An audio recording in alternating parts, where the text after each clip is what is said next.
My experience working in addiction over the last 15 years has been that relationships messes up a lot of people in recovery. And it's not for me to stand up here and try to beat you with a stick and tell you to smarten up. It's to help you understand why this is such a dangerous area for people. And so I've been just laying a foundation in understanding both what set me up for unhealthy relationships and what does a healthy relationship look like. And last week I told you we're going to start talking about what is love. And my experience, again, for most people, they've never really experienced growing up unconditional love. They have a little bit of an idea, but they're not sure. And they don't really believe that anybody would truly love them if they got to know them. And so there's lots of confusion around what is love. And they really don't know how do you show love to others in a healthy way. So I want to focus on question 2 tonight. How do you express healthy love in a healthy way? And then we're going to talk about what is love the next time that I'm talking to you. Tonight what I want to do is something that's been around about 25 years. A psychologist by the name of Dr. Gary Chapman wrote a book called The 5 Love Languages. And what the concept basically says is that we're individually wired so that certain expressions of love make us feel loved. Other types of expressions of love can be shown to us, but they leave us cold. And we're also wired that we like to show love to others in a certain way that is natural to us. So let me explain it. I grew up in a family where I quickly realized that I felt most loved by my parents when they stopped doing what they were doing and just focused in on how I was doing and encouraged me to share deeper stuff about what was going on inside of me. So that focused time and deep sharing left me feeling very loved. My wife grew up in a family where they never shared deeply about anything, but she felt loved when each evening they would have fun together as a family. They would wrestle, they would play board games, card games, laugh a lot, and that made her feel loved. Now you can imagine when we got married. I'm trying to have deep conversations, and she's trying to wrestle and have fun. We're missing each other. So the point is we're talking 2 different love languages. So for our relationship to work, she had to learn my love language and I had to learn her love language. We both have done that. We're both fairly good at it, but it's like a second language. So I've learned to have fun and I can do it well, but I still gravitate towards that deep conversation. And so that is what I mean by love languages. Each of us will have our own style. So what I want to do is give you the 5 love languages. Then I want to show the issues that complex trauma adds to understanding and putting the love languages into effect. And hopefully it'll be very helpful to you and give you a lot of insight. Most of us have a combination of the different love languages. Very few of us will just have one of the love languages as our sole love language. We might have a blend of 2 or 3. So you can be keeping track of what you think yours might be, what you think your children's love language might be, what makes them feel loved, and your partner's love language if you have one. So the first thing is words of affirmation. That can be, I love you, or it can just be very encouraging words where you're validated, where you're told what makes you special and you're encouraged in that. It can be verbal, but it can also be written notes, cards that are left for you that just express appreciation and love to you. Second one is gifts. So most of us go to chocolates and roses and all of that, and that can be a love language. But for many people, it's where somebody that loves you would give you a gift of money because they know you need money. And that just means so much to you. Or they might pay a bill for you or help you out so that you can have a night out. They'll pay for you to go out.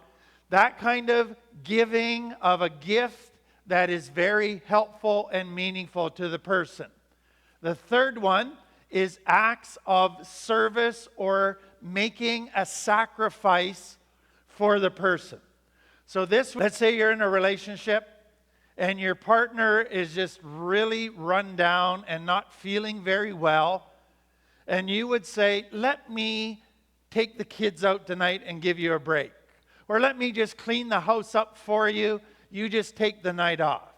Now, you might hate cleaning the house, but you make that sacrifice because it is necessary and meaningful to that person. So those kinds of acts of sacrifice that help a person going through whatever situation communicates love. So what I want you to see is that you look at all five are different ways that you communicate love in different situations. Number 4, focus quality time. Now, if you think about what I shared to you about my wife and about me, both of us have a love language of focus quality time. We both like when parents stop what they're doing and give full attention to the person. She just liked it in the fun version. I liked it in the deep conversation version. But both were focused quality time. And then the 5th one is physical affection. Now that can come as non-sexual, a hug, a massage, snuggling, that kind of thing, or sexual. And we're going to come back to these 5 because complex trauma adds layers of complication to it. Let me just make a few observations first. Number 1, love is not just a love language. Do you realize that an abuser can do all 5 of those things when they first meet you? They can say all the right things. They can give you gifts. They can make great sacrifices for you. They can listen to you with rapt attention. And they can just give you a back rub that goes nowhere. They do it till they got you. And then they stop. So you can use all 5 of those as a way to manipulate people. Or another way to say it is this: true love is the right action from the right motive. So is the person doing this, dressing up their selfishness, they love me in order to get something? Because that's not love. But that's what people who learn to manipulate others take these 5 love languages and learn how to manipulate people with them. But it's all about getting what they want. It's selfishness dressed up by love. So love is the right action and the right motive, but it's even more than that. Love basically is a person that has character. They're honest, they're respectful, they're trustworthy. You could have a person who does the 5 love languages to you, but cheats on you and lies to you all the time. They don't love you. Love goes deeper than the languages. Love is a character thing. Now let me start bringing in complex trauma. The first thing that, and I've talked about it, is that people from complex trauma, they don't know what love is, true, genuine, healthy love. And so they don't even sometimes know what makes them feel loved or how they are most comfortable in expressing love. They don't know their love language. So there's a bit of a gap in their awareness, their understanding of themselves. Secondly, out of complex trauma, I don't know who I am. I don't know myself, and so I don't even know all about what I need and what kind of love would mean anything to me. So what I have found with people coming out of complex trauma is give yourself time to learn this about yourself.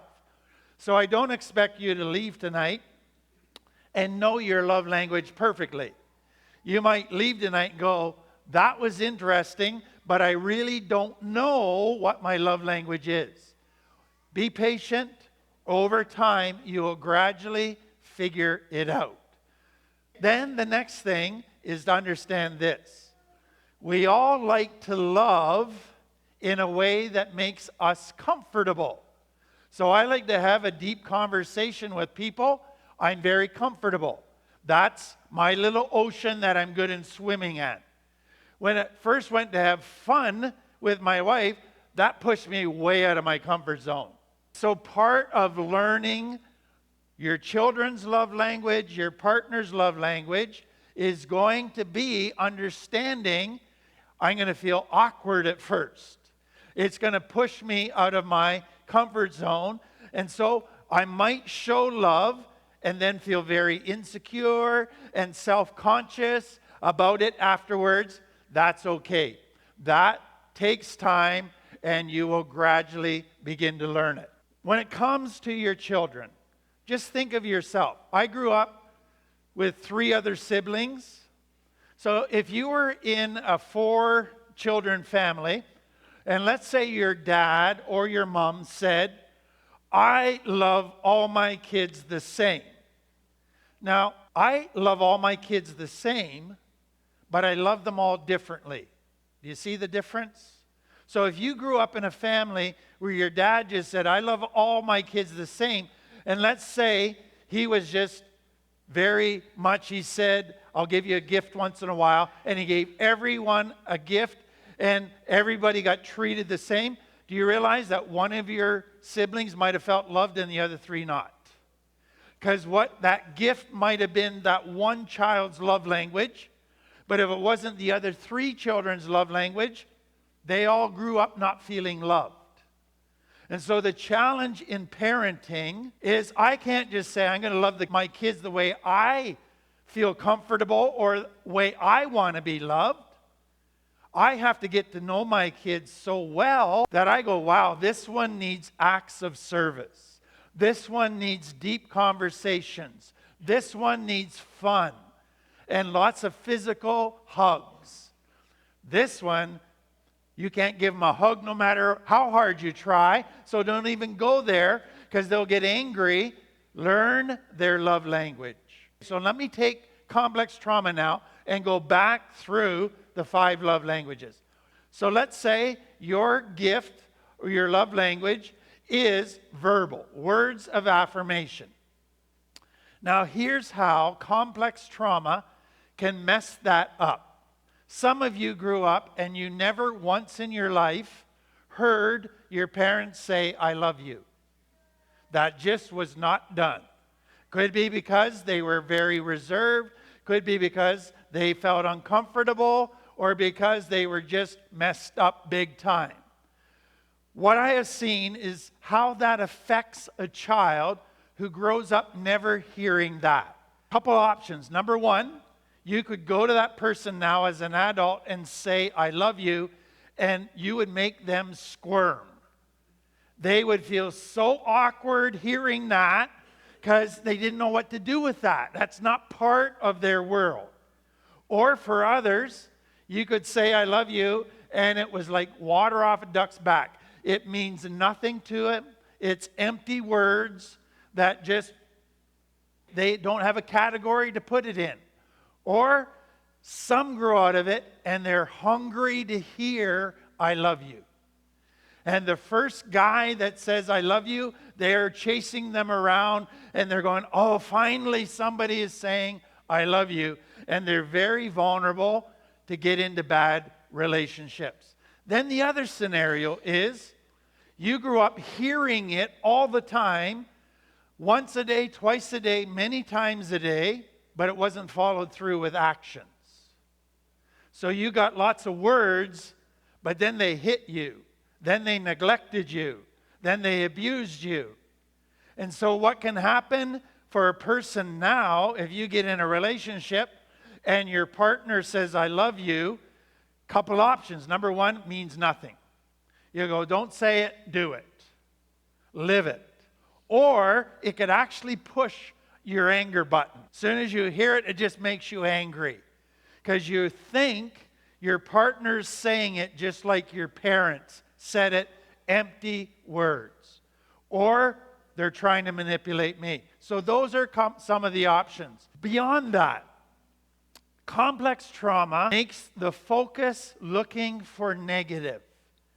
And so what is really important, whether you have the love language of words and affirming words or not, is that if you're going to have a healthy relationship, you need to learn a little bit of this language. Because you need to learn to have a relationship that spends more time validating and affirming and encouraging than criticizing and tearing down. And that's a challenge, because if you grew up in complex trauma, you're really good at finding negative. You're really good at not validating. And so you need to learn that. What happens if your love language is gifts? What can happen if you grew up in complex trauma? If that is your love language, usually a tendency, because you want to do that to everybody, so you want everybody to know you love them, and so you go out and buy gifts, even if you can't afford it. And then you hear about it later. At home, we can't even buy food for the kids because you keep spending our money on gifts for your friends. So sometimes you can be impulsive. You go through a store and you go, oh, my friend would love that, I'll buy it. And you don't even go, can I afford it? You just go, I got to buy this for my friend. So you need to be aware of that. The second thing is, some of you grew up with a little bit of money and you used gifts to buy friends. So you gave people gifts so they would like you and want to hang out with you. And it's going to be important for you, if you have this love language, to learn to use it not to manipulate people to be your friend. And then the other thing is, many of you grew up in homes where you got I'm sorry gifts. So dad abused you and the next day you're getting an ice cream cone or a new toy or something. That was his I'm sorry gift. If that's what you grew up in, you could have, again, hot buttons that are triggered if somebody, your partner especially, gives you a gift, because you go, what are you trying to apologize for? What did you do now? And you just go there in your head. Acts of service. Some of you in complex trauma or religious homes or very ethnic homes grew up where there's very rigid roles for mom and dad. So dad was the breadwinner and he did all the outside chores. Mom did all the inside chores. It is going to be important, if you want a healthy relationship, to throw some of that away. Say we need to be there for each other. And we need to learn how to help each other out and not walk around if you're a guy and say, oh, that's women's work, as if you're better than that. So that's just for you to be aware of. One of the things that comes out of complex trauma is I don't feel value in myself being who I am. So I have to get my sense of value by doing for others. And so you will be attracted to serve other people and make sacrifices and do things for them. And some of it can come from a very good place, but some of it can come from this proves I have value. And that can be a dangerous thing for you. Next thing. It is very easy to serve other people who then validate you and say you're such a wonderful friend, compared to serving your children at home and you get zero validation. And you go, you know what? I'm going to serve my friends and neglect my kids. That, I find many people in recovery fall into that. Your first area for serving really has to be your kids. Then if you have time above that, you can branch out beyond that. And then danger in recovery is serving people too much so that you do their recovery for them. You keep them sober. That'll wear you out. And they won't learn anything from that. And it is going to be really hard and important to realize I must learn when service must stop. When service becomes enabling to other people. Because if I'm doing something for them that's keeping them irresponsible and they're not doing it for themselves, I'm hurting them and I am preventing them from growing up. Next one, focus quality time. Healthy relationships. You do stuff together and you do stuff apart. Codependent relationships, you do everything together, and that's not necessarily healthy. And so focus quality time does not mean you say to your partner, you can have no other friends but me. You got to spend every available moment with me and not out there. That's not what I'm talking about. It is learning to stop what you're doing and be present to your kids, to your partner, to your friends. It is learning to communicate honestly from a deeper place. And that is going to be something that you need to learn because you don't naturally have that. So one of the practical things, I encourage you to have a date night with your kids, one individually. Give them that focused time. That'll let you get to know them. That'll let you listen to them. Now, don't take them on a date and then be on your phone while they're trying to talk to you. You have to be emotionally present and available to them. Also, you need balance. I love deep talks. But if somebody wants to have a deep talk with me every time they see me, I get annoyed. Give me a break. I need deep talks, but I need superficial talks once in a while. I need fun. I need just to relax. So you have to find a balance. And then some people who are intimacy addicts, that is, they try to get in a deep conversation with everybody they meet on the first day they meet them. And so they're trying to drag this conversation down so they can pour their heart out.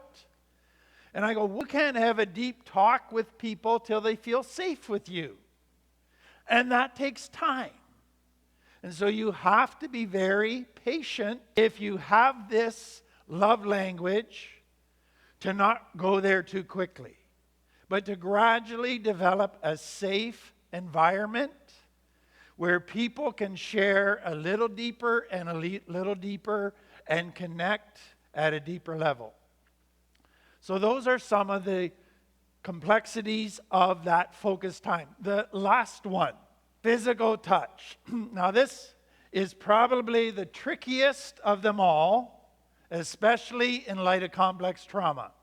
So remember I said there's non-sexual touching and there's sexual touching. For most guys that come out of complex trauma, do you know what non-sexual touching is?